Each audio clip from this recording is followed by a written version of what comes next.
नमस्कार यहाँहरू सबैलाई आरोहण गुरुकुल विराटनगरको यो सुशीला कोइराला नाटकघरमा हार्दिक स्वागत छ।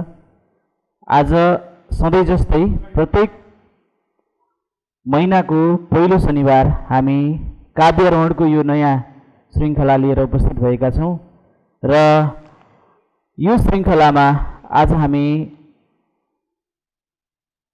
कवि आदरणीय बद्री भिखारीज्यूलाई सुन्दैछौँ र अबको करिब 1 घण्टाको समय हामी यो मञ्च आदरणीय कवि दाजु बद्री भिखारीज्यूलाई सुम्पिँदैछौँ र म ढिला नगरिकन कार्यक्रमलाई सुरुवात गर्नको लागि मञ्चमा तपाईहरुको तालीका साथ मञ्चमा आमन्त्रण गर्न चाहन्छु आदरणीय कवि बद्री भिखारीज्यूलाई। नमस्ते नमस्ते। र मैले कविज्यूको आसन ग्रहण पश्चात मैले यहाँहरूलाई आफ्नो साथमा रहेका मोबाइलका सेटहरूलाई साइलेन्ट मोडमा राखिदिनु हुनको लागि म अनुरोध गर्दछु र अबको यो समय कवि दाजुको लागि। यहाँहरू सबैलाई नमस्ते। आयोजक आरोहण गुरुकुललाई धन्यवाद। म आज केही खुसी छु, केही होइन निकै खुसी छु आज म, किनभने विराटनगर मेरो बाल्यकाल र यौवनकाल दुईटै बितेको नगर हो। मैले मेरो जागिरको सुरुवात पनि यहीँबाट गरेको हुँ, जागिरे जीवनको सुरुवात पनि यहीँबाट गरेँ र यही महानगरमा आज काव्यारोहण श्रृङ्खला अन्तर्गत मैले कविता सुनाउन पाउने भएँ, एकल वाचन मेरो हुने भयो। यो मेरो लागि खुसीको कुरो हो।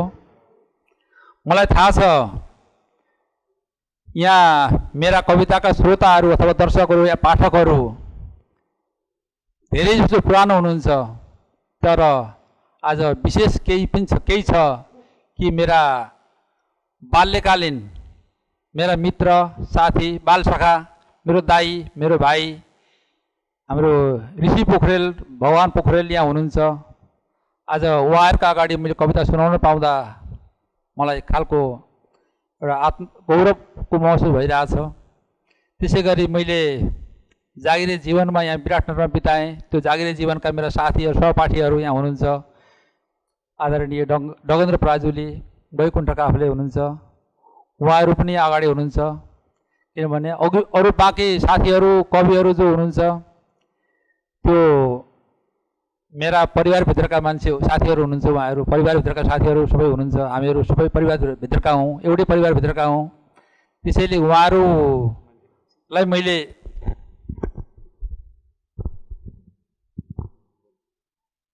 मैले नाम लिइरहेन, किनभने परिवारभित्रका सदस्यहरूलाई मैले नाम लिनु आवश्यक पनि ठान्न लिइनँ मैले।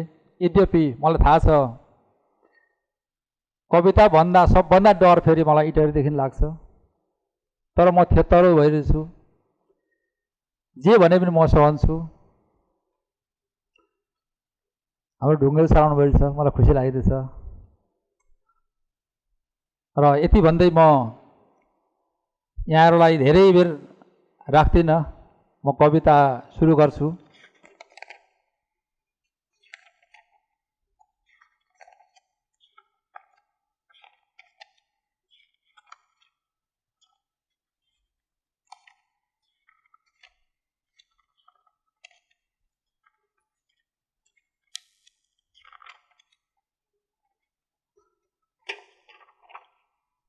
म सबभन्दा पहिले पहाड सम्झन्छु एकछिन।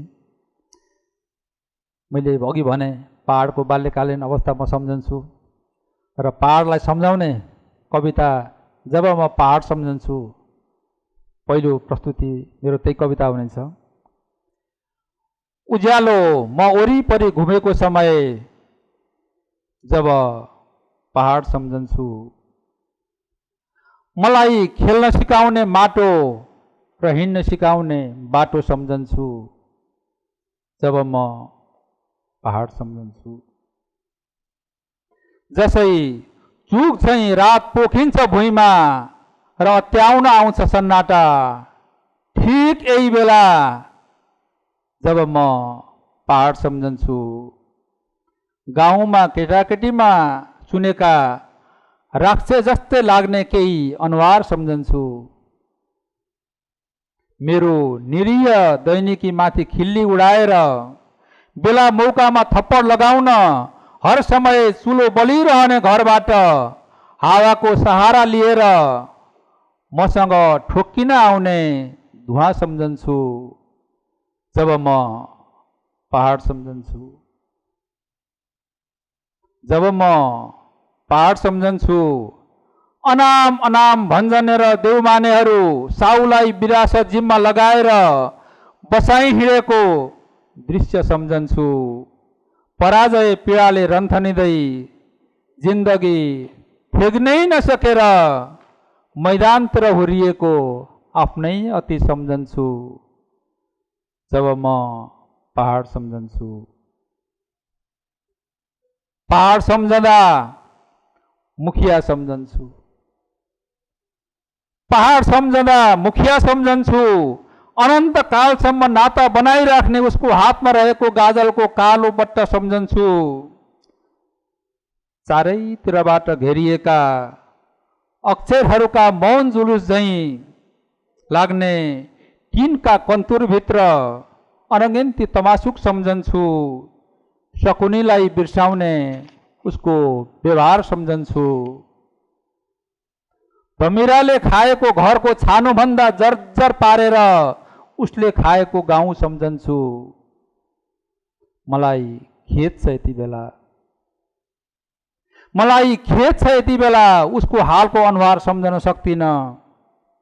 तर जब जब पहाड सम्झन्छु,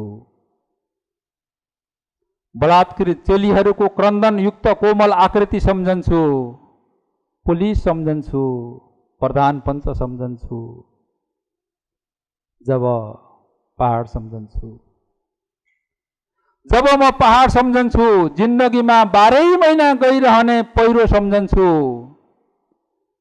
उल्टो हिँडेर हैरान पार्ने समय सम्झन्छु। रात सकिएपछि दिन नहुँदै फेरि पर्ने रात सम्झन्छु। सधैँको आधी तुफान र भुइँचालोले जर्जर घरभित्र घाइते भएको मन सम्झन्छु। खोलो भएर बगिरहने आँसु सम्झन्छु। जङ्गल भएर बढिरहने दुःख सम्झन्छु। सधैँका लागि आफूबाट हराएका साथीहरू सम्झन्छु। बिर्सन लागेका कुराहरू सम्झन्छु। रातलाई परास्त गर्न आगो बोकेर उज्यालो खोज्दै हिँडेको जुलुस सम्झन्छु। जब पहाड सम्झन्छु। एकान्तमा उभिएको छु, एकान्तमा उभिएको छु, सकुशल रहेछु जिन्दगी। बिर्सिएर वर्तमान किन बल्झिन्छ धमिलो स्मृति। धन्यवाद।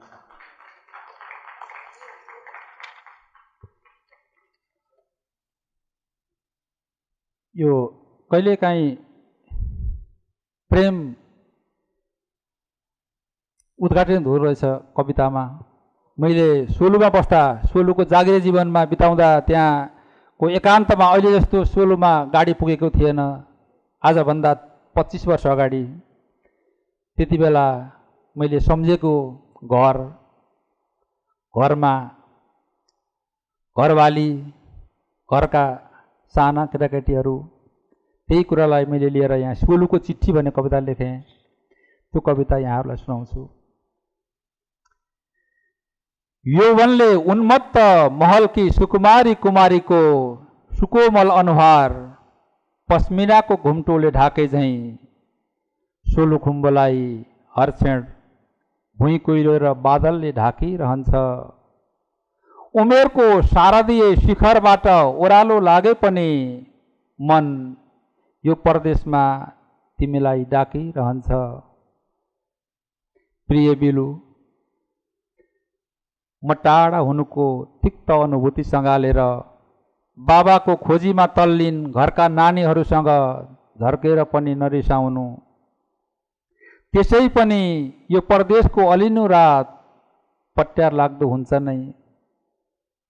बरु यसो बैरङ नै सही आफ्नो मान्छेको नाममा बेला मौकामा आफ्नै बाहुली निशानीले खैखबरी पठाउँदै गर्नु। अचम्मको गाउँ सल्लेरी पाइलै पछि ऋतुहरू फेरिन्छन्। जाडोले कठाङ्ग्रिएका मनहरूको आस्थाको केन्द्र घाम बादलका काला धब्बाले घेरिन्छन्। छे कति कोमल मन, छि कति कोमल मन। स्कुल जाँदै गरेका ससाना पासाङ र सुन्दरेहरू देख्दा पनि सोलु खोला भएर आँखा रसाउँछ। हप्तामा एक दिन लाग्ने शनिबारे हाट बजार घुम्दा पनि पल पल घरकै सम्झनाले सताउँछ। प्रिय बिलु, मन नधमिल्याउनु, आँखामा आशा भरेर हेर्नु। निधारमा अक्षता र शिरमा जमरा थापेर दसैँमा एक आपसमा हामी रमाउँला। मनले मनलाई बुझाउनु पहिले, आँखाले आँखालाई समाउँला। साँच्ची तिमीलाई कस्तो छ कुन्नी भन्दैछु, म चाहिँ सगरमाथाको तल्लो शिविरमा सन्चै छु। धन्यवाद। मैले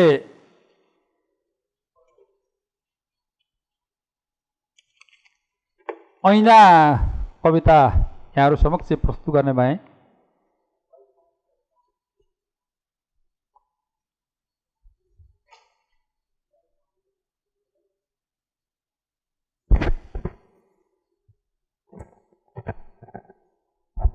अचानक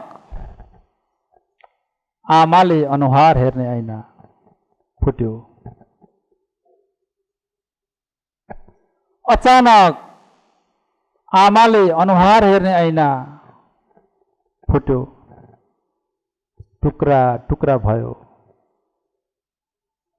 भुइँमा पोखियो। मरेपछि मान्छे मान्छे नभए जस्तै, फुटेपछि ऐना ऐना नहुँदो रहेछ। ऐना फुटेपछि आमा आफूबाट हराएको आफ्नै अनुहार खोज्दै टोलाइरहनुभयो। ऐनामै हेरेर लगाउनुहुन्थ्यो सौभाग्यका सिन्दुर टीका, पोते र चुरा। देख्नुहुन्थ्यो आफ्नो गुराँस अनुहार। ऐनामै हेरेर सम्झनुहुन्थ्यो सेती नदी झैँ भित्रभित्र बग्ने वैशालु भयो। ऐनामै थियो लुकेको प्रिय संसार। ऐनासँगै हराए सबै उज्यालाहरू। बिहान बेलुकी अनुहार हेर्ने ऐना फुटेपछि यति बेला आमा हामीले दुःख हेर्ने ऐना हुनुभएको छ। धन्यवाद।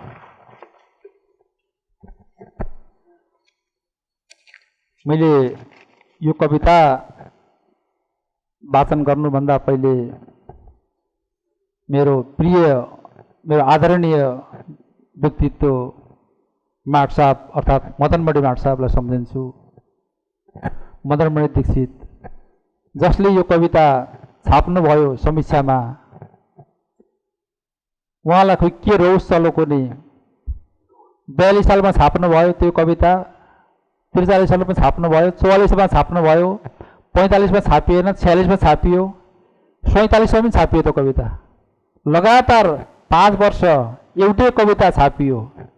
किन छापियो मलाई थाहा छैन, किन मन पराउनु भयो थाहा छैन। म आज त्यही कविता तपाईँलाई सुनाउँछु। साँच्ची तपाईँको छोरो भेट्नुभयो, साँच्ची तपाईँको छोरो भेट्नुभयो। हिजो अस्ति तपाईँ छोरो हराएको कुरा गर्नुहुन्थ्यो, आँखाभरि आँसु पारेर, अरूका मर्द छोराको पाखुरी ठुलो ठुलो हेरेर। बेलौना मिश्रित विद्रोही अनुहार देखाउनुहुन्थ्यो, छोरा हराएका बाबुहरूसँगै आफ्नो हराएको छोरोको अतीतको पौरखी गफ गर्नुहुन्थ्यो। अब त धेरै दिन भयो, साँच्ची तपाईँको छोरो भेट्नुभयो। तपाईँको पढ्दा पढ्दैको छोरो देशभक्त बेचिने क्रममा कतै गोर्खा भर्ती केन्द्र त पुगेन। डुकु भातको समस्याले जीवन बाँच्न कतै मुङलान त भासिएन, वा जिन्दाबाद र मुर्दाबादको जुलुसमा त गएको थिएन। भन्नुहोस् न नराटी, साँच्ची तपाईँको छोरो भेट्नुभयो। भेट हुँदा पहिले कहिले छोरो देशभक्तिको कुरा गर्छ भन्नुहुन्थ्यो, छोरो मातृभक्तिको कुरा गर्छ भन्नुहुन्थ्यो। मलाई त शङ्का लाग्छ, तपाईँको छोरो कतै धेरै देशभक्त छोरा खोज्न त गएन। तपाईँको छोरो धेरै मातृभक्त छोरा खोज्न त गएन। अथवा इतिहास लेख्ने अहिलेको बेलामा तपाईँको छोरो कतै देशको इतिहास त भएन। मेरो छोरो पनि इतिहास बनाउँछु भनेर हिँडेको थियो र जवाब पर्खिरहेछु। तपाईँले देख्नुभयो? मलाई भन्नुहोस् न स्पष्ट, साँच्ची तपाईँको छोरो भेट्नुभयो? धन्यवाद।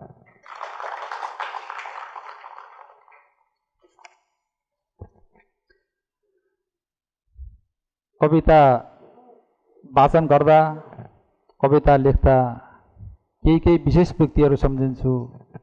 आज यो रोमा केही व्यक्तिहरू मध्ये पनि एक प्रमुख व्यक्ति भइरहेको भए म आज यो कविता सुनाउँदाखेरि उहाँको जुन अनुहार, उहाँको हाउभाव कस्तो हुन्छ त्यो हेर्न थिएँ। आज उहाँ हुनुहुन्न, आदरणीय कृष्णभूषण बल, जसलाई मैले मिस गरिरहेको छु। र यो उहाँले अलि बढी यो कविता लेखिसकेर उहाँलाई सुनाउँदा उहाँले जुन प्रतिक्रिया दिनुभयो त्यो अहिले म व्यक्त गर्न सक्दिनँ। मलाई यो कविता जहाँ जहाँ भन्छु म त्यतिखेर यो कविताभरि कृष्णभूषण बल याद आउँछ। म उहाँलाई सम्झँदै, उहाँको सम्मान गर्दै म यो कविता वाचन गर्छु। मेरो ठेगानामा चिठी नलेखे हुन्छ, मेरो ठेगानामा चिठी नलेखे हुन्छ। सम्भ्रान्त सहरको समग्र कोलाहलबाट नितान्त टाढा एउटा छुट्टै बस्तीमा बसाइ सर्न लागेका छु। प्रिय शुभचिन्तकहरू, मलाई सहरको ठेगानामा चिठी नलेखे हुन्छ। म जहाँ जान्छु त्यो विशुद्ध गाउँ बस्ती हो। मैले सुनेको छु यो सहरमा जस्तो त्यहाँ शकुनी हुँदैनन्, दुष्ट दुशासन हुँदैनन्, छल कपट ईर्ष्या डाहा हुँदैन। मैले जीवनबारेको महत्त्वपूर्ण पाठ त्यहीँ पढ्नुपर्छ, त्यो अध्ययनशाला हो र म त्यहाँ व्यस्त हुन्छु। मसँग गाउँ बस्तीको ठेगाना नसोधे हुन्छ, मलाई गाउँ बस्तीको ठेगानामा चिठी नलेखे हुन्छ। म यही मेचीकालीको सिमानाभित्र सगरमाथा विश्वास बोकेर स्वाभिमानमा बागमती कर्णालीको पानी अचाउँदै हुन्छु। कञ्चनजङ्घा लोछेको हिमवत खण्डमा पुगेर एक मुठी माटो चढाउँदै हुन्छु। आफ्नै देश पहिल्याउँदै हुन्छु, बाडोली लाग्यो भने मेरो सम्झनामा एक घुड्की पानीले बिर्सिदिए पुग्छ। यायावर मानिसको स्थायी ठेगाना हुँदैन प्रिय मित्रहरू। यायावर जिन्दगीको स्थायी ठेगाना हुँदैन प्रिय मित्रहरू। यति बेला मलाई कुनै पनि ठेगानामा चिठी नलेखे हुन्छ। यति बेला मलाई कुनै पनि ठेगानामा चिठी नलेखे हुन्छ। धन्यवाद।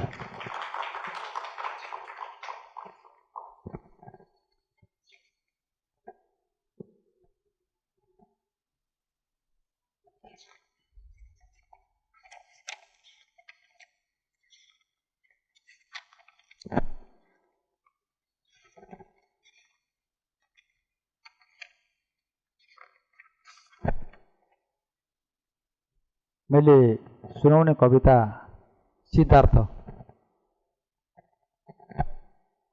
मुकुन्दजी आउनु भएको छ, ठिक छ, खुसी लाग्यो। सिद्धार्थ, तिमीले राजपाट छोडेपछि पहिलो पल्ट शून्यले भरिएको हो शुद्धोधनको दरबार। त्यसपछि प्रेमको आगोले डढेको हो यशोधराको नारी हृदय। कंक्रिट झैं कठोर बनेको हो राहुलको नौनी मन। सिद्धार्थ, तिमी बुद्ध भएपछि तिम्रा पछि पछि हिँडेको हो विप्लव र क्रमशः तिमी मूर्तिमा भगवान भएपछि घाइते भएको हो बामियान। तिमीलाई सोधु कि भन्थे प्रेमलाई किनारामा हुत्याएर किन बुद्ध बग्यौ सिद्धार्थ। धन्यवाद।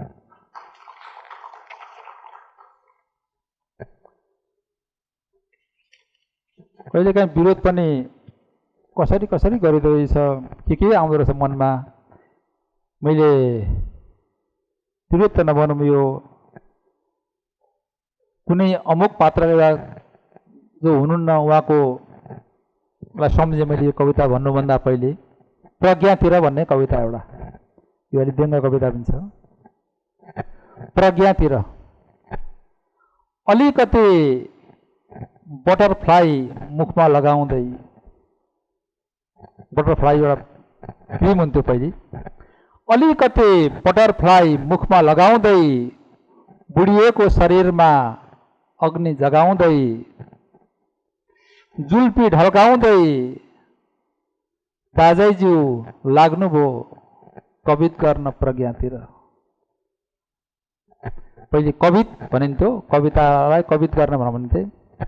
कहिले टोपी लगाएर ऐना हेर्दै, कहिले टोपी फुकालेर ऐना हेर्दै, हेर्दै फेर्दै बाहिर भित्र गर्दै दाजैज्यू लाग्नुभयो कवित गर्न प्रज्ञातिर।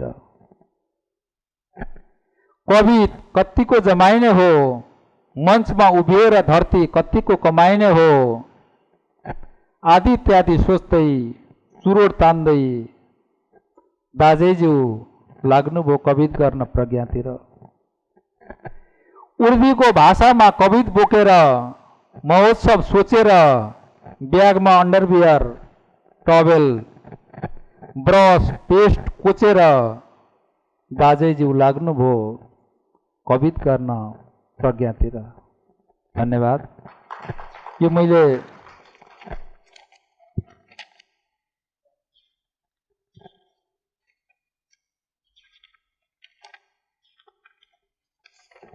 सबै कविता सुनाएकै छन्, कति कुन सुनाउने कुन नसुनाउने भयो। मैले एउटा सिरा कविता यहाँहरूलाई म सुनाउन लागिरहेछु, वाचन गर्न लागिरहेछु। सिरा।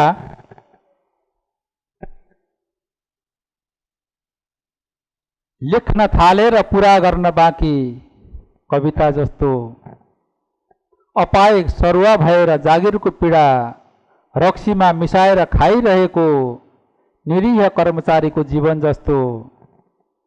परदेश बसेको दुलहाको अनुपस्थितिमा पेटमा सल्बलाइरहँदो शिशुको बाबु पहिचान गर्न नसकी गर्भपतन गराउनेको खोजीमा भौतारी रहेकी नवयौवना दुलहीको मन जस्तो मध्यरातमा चोर बाटोबाट भित्र्याएको सामान बेच्दा बेच्दै कस्ती टोलीले फेला पारेको व्यापारीको अनुहार जस्तो गाँजाले लट्ठिएको अलग बाबाको बरबरहाट जस्तो शोषण उत्पीडन र यातनाका नील डाम लुकाएर आफ्नै गाउँले मालिकको जय जयकार गर्दै हिँड्ने हलिया भैयाको ठाट जस्तो छैटा सिरा हरेक साँझ हराउँछ यहाँ नागरिकता हरेक साँझ हराउँछ यहाँ नागरिकता तर ठीक 10 बजे बिहान भेटिन्छन् नागरिकहरू आफै इतिहास हुँदै गएका मास्टर साहेब उही धुली स्कुल पढाउँछन् चौरस्ता ऐलान गरेर बेरोकटोक मौजा कोरिरहन्छन् चन्द्र शमशेरहरू मृत्यु सपना बनेर आउँछ प्रत्येक रात ओछ्यानमा रुमानी विकास अलिकति बलान खोलो भएर बग्छ अलिकति कमला खोलो भएर बग्छ र चुहिन्छ मेला भट्टी र ईश्वरका आँगनमा चन्द्रमा छलेर रात बैलगाडामा सवार हुन्छ बिफरे सडक इच्छा हाँस्छ अहिले पनि विपन्न बस्तीका मान्छेहरू आकाश उडेर निदाउँछन् भुसको घुर ताप्छन् तृष्णाको भाँडोबाट भोक पस्केर खान्छन् सिरा आतुर छ मुलुकको योजना आएको किताबमा आफ्नो पीडा लेखाउन एउटा कुरा अचल सिराहामा चौपाया चोरी हुँदैन। धन्यवाद।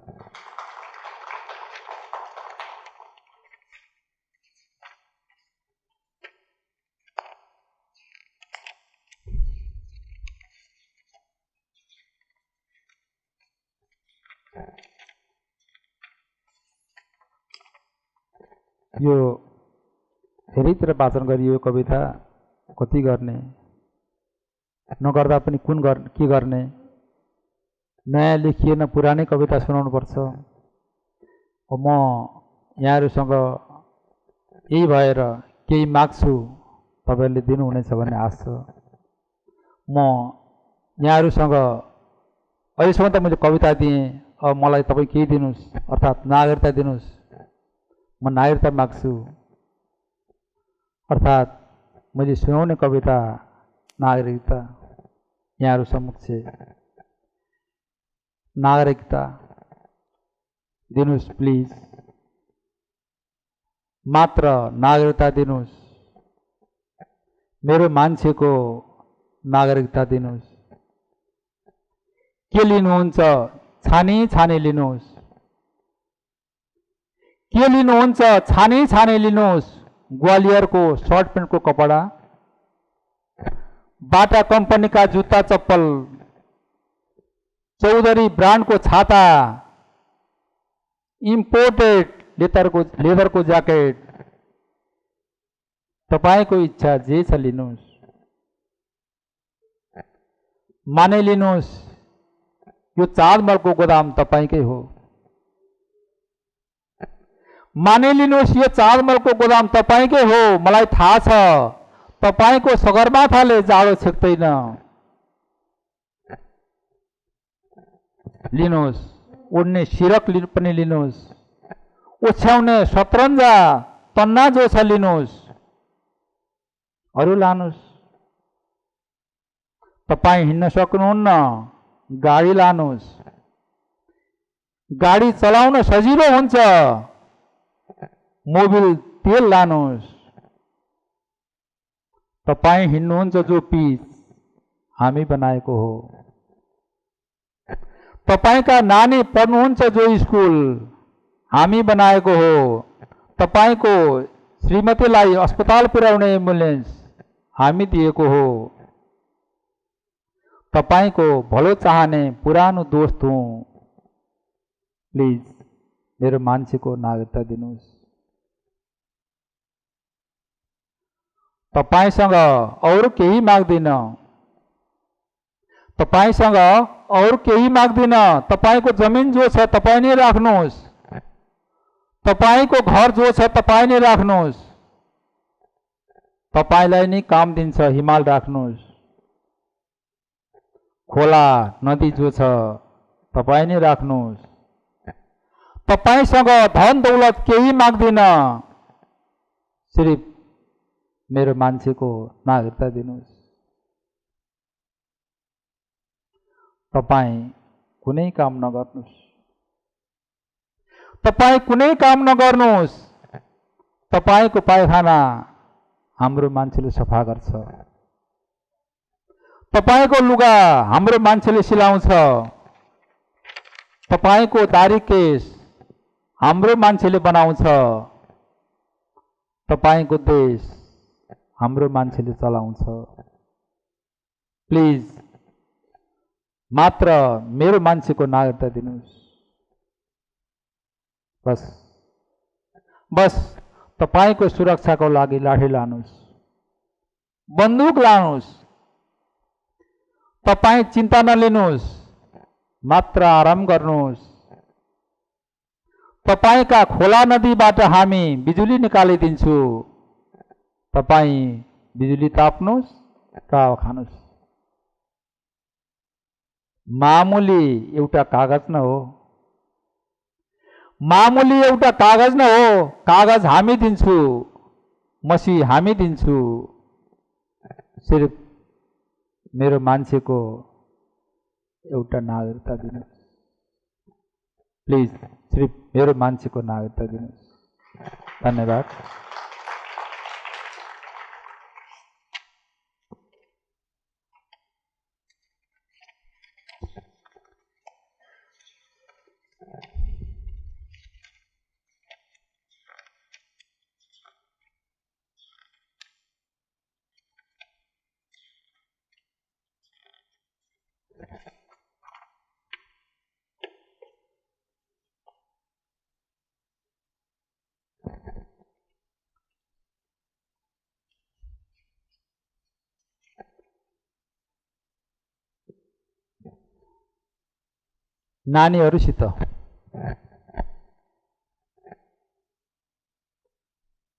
नानीहरूसित कविता। आफूबाट मुटु निकाल्यौं, मन थप्यौं, मायाले हुर्कायौं, फूल फुलायौं। जानेर वा नजानेर जसरी हिँडे पनि हिँडाए पनि तिमीहरूका रमाइला बालापन स्मृतिमा ताजा राखेर यहाँसम्म ल्याइ पुर्यायौं। अब लगाउनु पर्ने निशाना तिमीहरूलाई जिम्मा। अब हिँड्नु पर्ने बाटो तिमीहरूलाई जिम्मा। पढी आएको पाठसँगै यसरी पनि पढ्नु। अनुहार नै नदेखाएर पनि किन उत्पात मचाइरहन्छ हुरी। निरन्तर बलिरहन्छ र पनि किन खरानी हुँदैन सूर्य। रङ नघोलेरै पनि किन नीलो देखिन्छ नदी। हेर हेर तिमीहरू उभिएको वरिपरि हेर र पढ। काँडा बीचमा पनि कति कोमल फुलिरहन्छ गुलाब। विद्रूप शरीर बोकेर पनि कस्तरी मुस्कुराइरहन्छ गुराँस। कुनै दम्ब देखाउँदैन, अग्लिएर पनि सधैँ झुकिरहन्छ बाँस।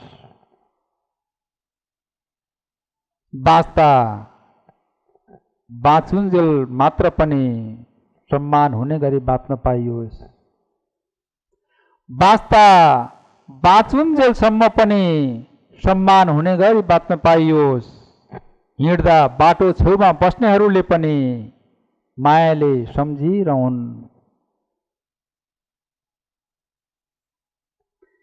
हिँडेका पैतालाका डोबहरू जोगाइराख्ने गरी सम्झिरहुन्, बोलेका शब्दहरू प्रिय लागुन् र सम्झिरहुन्, हेराइमा दया भरिएको होस् र सम्झिरहुन्, छोइएका स्पर्शले आनन्द दिउन् र सम्झिरहुन्, लेखेका हरफहरूले हृदय छौन् र सम्झिरहुन्,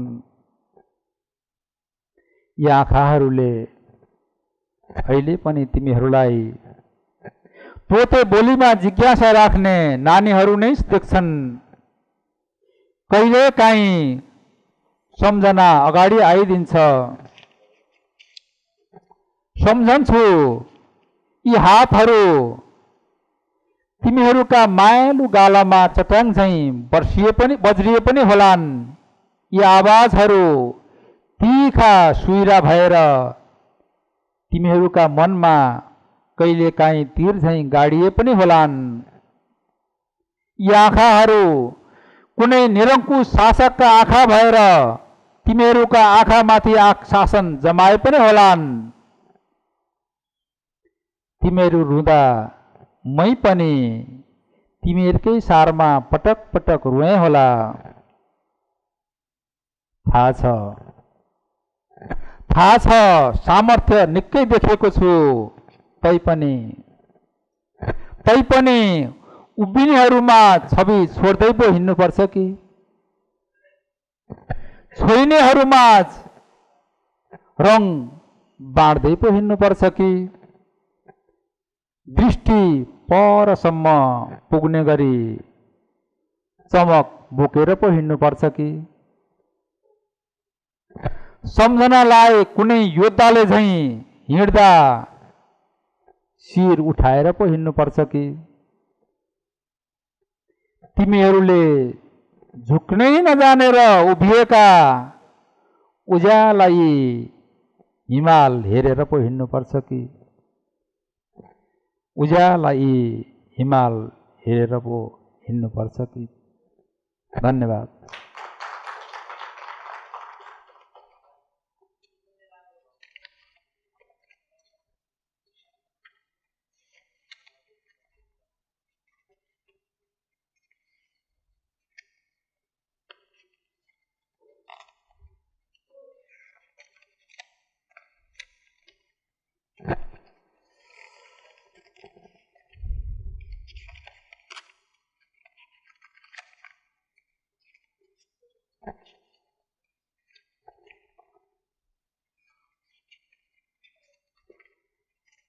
समय छ होला कि छैन कि, धेरै गयो जस्तो लाग्छ समय।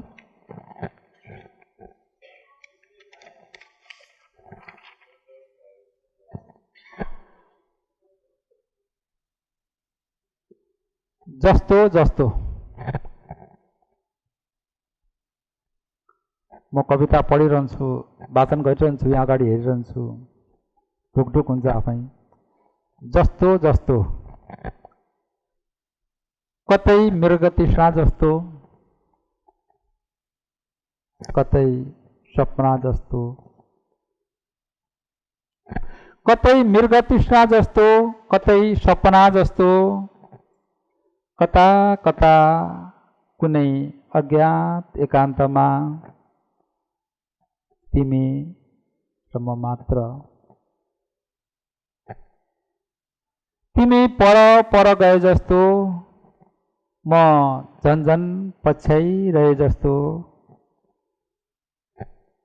तिमी आए आए झैँ गरेर फेरि भागे भागे जस्तो, नछोएर तिमीलाई मैले छोएँ छोएँ जस्तो, घरी नजानिदो हात फिजाए जस्तो, केही भेटे जस्तो,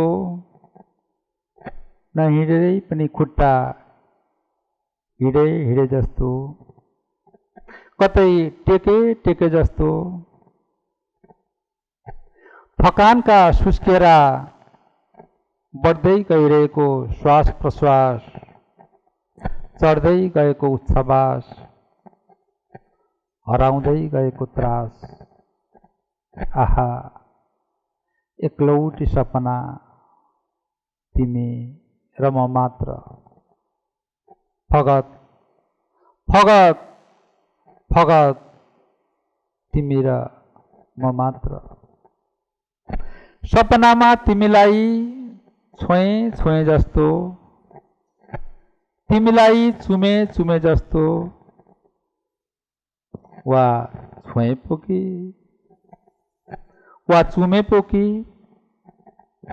हो कि जस्तो, होइन होइन जस्तो, कतै मृगतृष्णा जस्तो, कतै सपना जस्तो,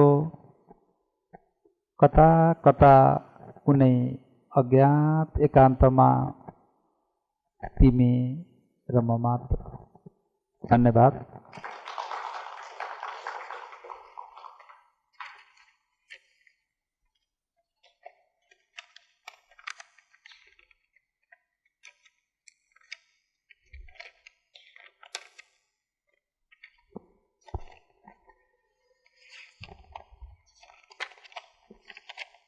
कहिले कविता हराएर सायद समस्या हुँदो रहेछ।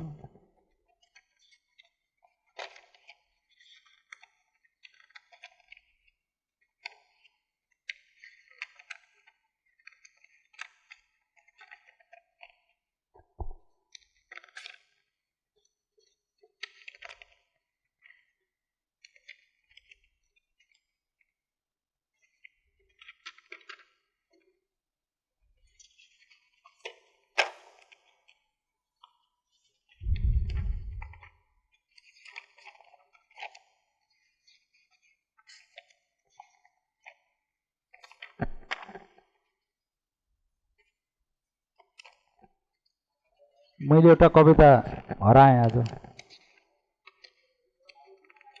मेरो कविता हरायो, साह्रै दुःख लाग्यो। गाउँ कोलाज। मैले यो सहरमा बस्दा बस्दा दिक्क लागेर गाउँ सम्झेको कविता। गाउँमा बसुन्जेल सहर प्यारो लाग्छ, जाउँ जाउँ लाग्छ। जब सहर बसिन्छ फेरि गाउँ सम्झेर गाउँ फर्क्यौँ लाग्छ। गाउँ कोलाज। एकछिन फुर्सद निकालौँ, आफूबाट आफैलाई मुक्त गरौँ। जाउँ हिँडौँ यी खैला बैला उकुस मुकुसबाट पर गाउँमा जाउँ। यो मिठास हराएको हाँसो, यो निस्वाद सुख यतै छोडेर भागौँ घरहरूको भिडबाट बाहिर।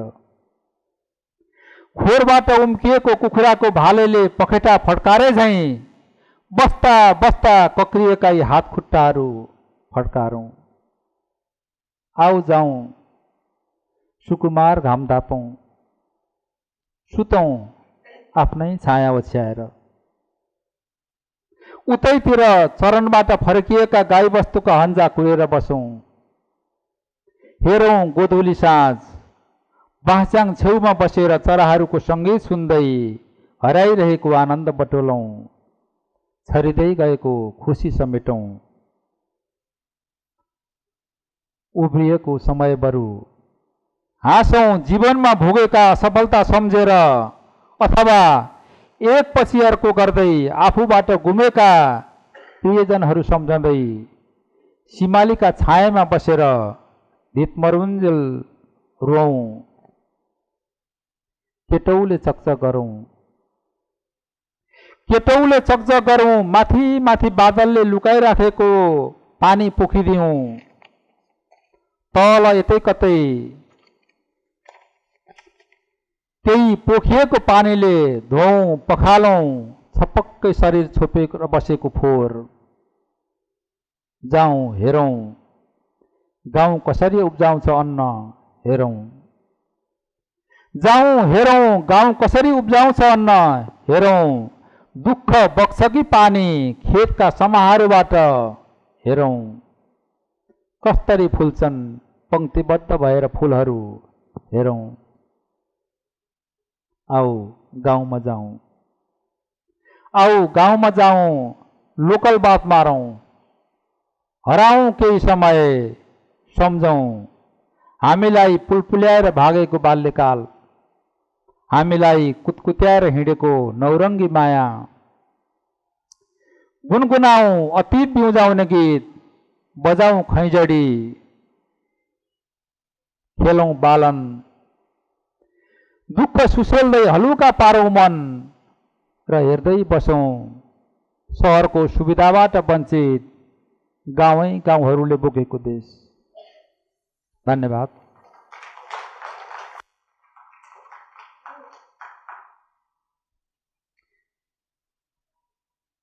मैले कविता हराएपछि छ कि भनेर म हेर्दैछु म त्यहाँ, त्यही भएर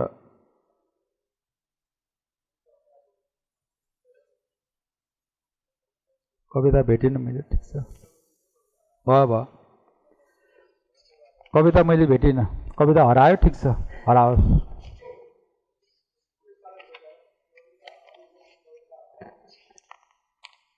कविता हरायो, ठिक छ।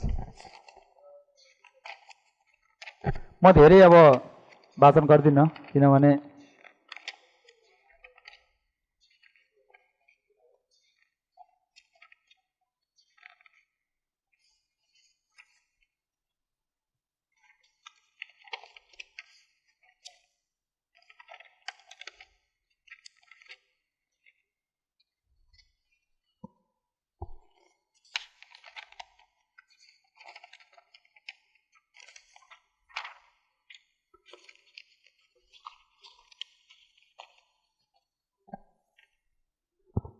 मानिस समय धेरै छैन गरेर भयो, म सकिहालेँ।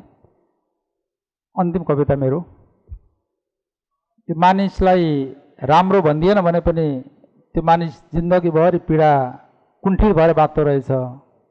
जतिखेर राम्रो भन्छन् उसलाई त्यतिखेर जुन खुसीको क्षण आउँछ, तर त्यो बिचको उसले गुजारेको क्षण कस्तो हुँदो होला म आफैलाई सम्झिन्छु।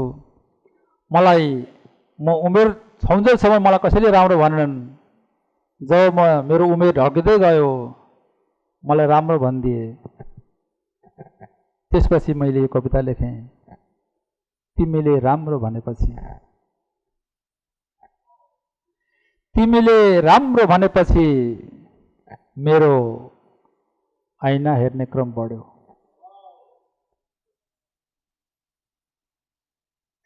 असीमित इच्छाहरू उम्रिए, अथाह चाहहरू फैलिए, ओठसम्मै छचल्कियो खुसी।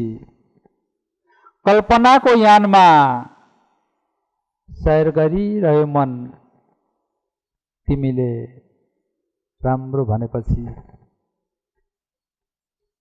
आपसिया प्रेमका ज्वार भाटा उठ्न थाले, सधैँ बिजाइरहने काँडाहरू कोमल अत्यन्त कोमल लाग्न थाले, तिमीले राम्रो भनेपछि। उज्यालिँदै बल्यो उमङ्गको दियो, उचालिँदै गयो झिझिबिसाको धरोहर, साटिए खुसीमा पीडाहरू, जीवनले लय समाउँदै गयो, तिमीले राम्रो भनेपछि। बाँकी उज्यालो पर्खिएर अझै हेर्दैछु आकाश, तर यतिका समय बेहिसाब बेखुस बाँचे, म राम्रै रहेछु त। तिमीले उहिले मलाई राम्रो भन्नु पर्दैन थियो। धन्यवाद। हाम्रो समय सकिएको सङ्केत।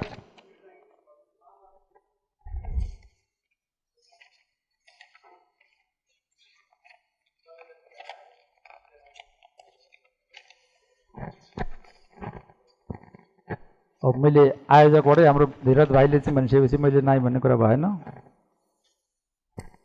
यो के खोज्छस् काना आँखो भने जस्तो हुन्छ। यो हिँड्दा हिँड्दै एउटा प्रेम कविता नै भन्नुपर्छ यसलाई। हिँड्दा हिँड्दै बाटोमा हिँडेँ र तिमीलाई सम्झिएँ। हिँड्दा हिँड्दै बाटोमा हिँडेँ र तिमीलाई सम्झिएँ।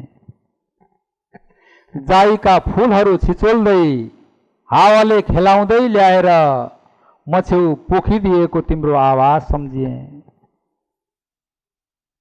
मोतीका दाना भएर तिम्रा गालामा बगेका आँसु सम्झिएँ। हिक्क हिक्क बाडुली लागि नै रह्यो, बाडुलीमा तिम्रो सम्झना सम्झिएँ। म हिँडेसँगै इन्द्रेणी उडेर उग्लिएको तिम्रो अनुहार सम्झिएँ। भर्खरै एक लस्कर बतास छेउबाटै बग्यो र मलाई हल्लायो। ऊ बेला यही बतासले हल्लाएको तिम्रो केस सम्झिएँ। सपनाहरू सजाएका थियौं त्यतै, म हिँडेपछि धर्मराएका सपना सम्झिएँ। हिँडेपछि तिमीसँग हिँडेको समय मात्र सम्झिएँ। सम्झनालाई धन्न यो बाटो छ र सम्झँदैछु। सम्झनालाई धन्न यो बाटो छ र सम्झँदैछु। सम्झँदै थिएँ मलाई सम्झन छोडिदिएर बाटामा बाटो आफै हराएछ। धन्यवाद। र मैले आज एउटा सुन्दर शेर्पाको कविता सुनाउनेवाला थिएँ, त्यो यहाँ थियो र अब भेटिएन त्यहाँ। मलाई त्यो सुनाउन नपाएकोमा अलिकति दुःख लाग्यो। ठिकै छ, मेरै कारणले हो। र यहाँहरू सबै आइदिनु भयो इटारीबाट। अब मलाई रामजी तिमसिना, हाम्रो कवि मनोमञ्जिल डाक्टर रामजी तिमसिना, मेरो यहाँ कृष्ण गुरागाई ज्वाइँ हुनुहुन्छ, उहाँ हुनुहुन्छ, अरू साथीहरू सबै आइदिनु भयो। प्रमोद दाई पनि अहिले मैले देखेँ जस्तो लागेको छ, मलाई लागेको थियो हो कि होइन अघि। होस्, मैले अब नाम लिन धेरै, सबैलाई विवासीहरू हाम्रो हेर। सबभन्दा मलाई गजब के छ भनेदेखि मैले कविता पानीमाथि कविता पहिलो मेरो एकल वाचन थियो, त्यो हाम्रो परिवारले गर्यो, त्यो अलग कुरा हो। त्यस पछाडि दोस्रो वाचन एकल वाचन मधुबल्लामा, मिक्लाक्जुङ मधुबल्लामा मेरो प्यारो भाइ गगन युग पाङदेनको आयोजनामा भयो। भाइ हुनुहुन्छ। त्यस पछाडि तेस्रो मेरो कविता एकल वाचन इटारीमा कर्मचारीहरूले गरे, साथीहरूले टिकटमा। त्यो मेरो लागि एउटा महत्त्वपूर्ण हो, त्यो छुट्टै पाटो हो त्यो। र त्यस पछाडि विराटनगर महानगर, जहाँ चाहिँ मलाई पनि यो कुर्सीमा आएर कविता सुनाउने रहर थियो, त्यो रहर आज पुरा भयो। त्यो रहर पुरा गरिदिएकोमा आरोहण गुरुकुल, विशेष गरी कवि सुमन पोखरेल, कवि धीरज राई, रमेशचन्द्र अधिकारी लगायत सम्पूर्ण साथीहरूलाई हार्दिक धन्यवाद दिन चाहन्छु। र सम्झँदा हिँड्दा हिँड्दै म एउटा सम्झिन्छु, मेरो सहपाठी एउटै कक्षामा हामी सँगै पढेका सुनिल पोखरेल, जसको कारणले यो आरोहण गुरुकुल जन्मियो, यहाँ वाचन गर्न पाएँ। म आज आरोहण गुरुकुलका संस्थापक, प्रसिद्ध रङ्गकर्मी, निर्देशक सुनिल पोखरेललाई सम्झन्छु। अहिले मलाई सुनिल पोखरेल अगाडि भए जस्तो लागिरहेछ। मलाई सुनिल पोखरेलले मैले सम्झिरहेँ। फेरि म भरे उहाँलाई फोन गर्छु। र यति भन्दै यहाँहरू सबै यो कार्यक्रममा उपस्थित भइदिनु भयो। हाम्रो भरत यसो हुनुहुन्छ है, साथीहरू आइदिनु भयो, मिनुजीहरू आउनुभयो, खुसी लाग्यो। र यहाँबाट बिदा हुन चाहन्छु। मलाई कविता के कस्ता सुनाएँ भन्दा पनि यो मञ्चमा आएर मैले कविता वाचन गर्न पाएँ, मेरो लागि यही खुसीको कुरा हो। श्रोताहरू तब साथीहरू त सबै हुँदै हुनुहुन्छ। धन्यवाद।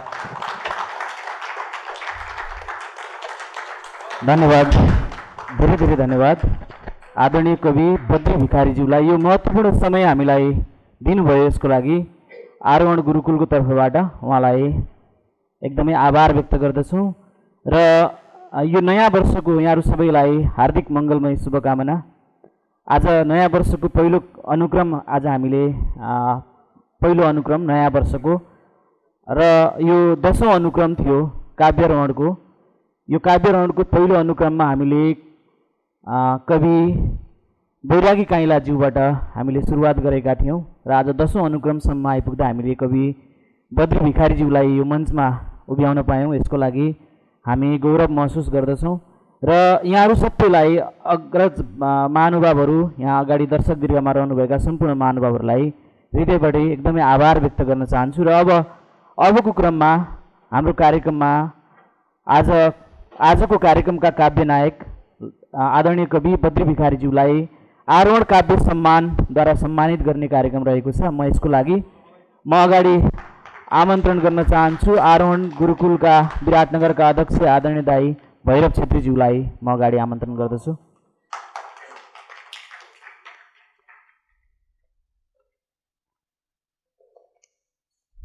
र अबको क्रममा आजको यस कार्यक्रमका काव्य नायक कवि बद्री भिखारीज्यूलाई आरोहण गुरुकुल विराटनगरका अध्यक्ष भैरव छेत्रीज्यूबाट आरोहण काव्य सम्मानद्वारा सम्मानित हुने कार्यक्रम रहेको छ। यहाँहरूलाई ताली बजाइदिनु हुनको लागि, उहाँको सम्मानमा ताली बजाइदिनुको लागि अनुरोध गर्दछु।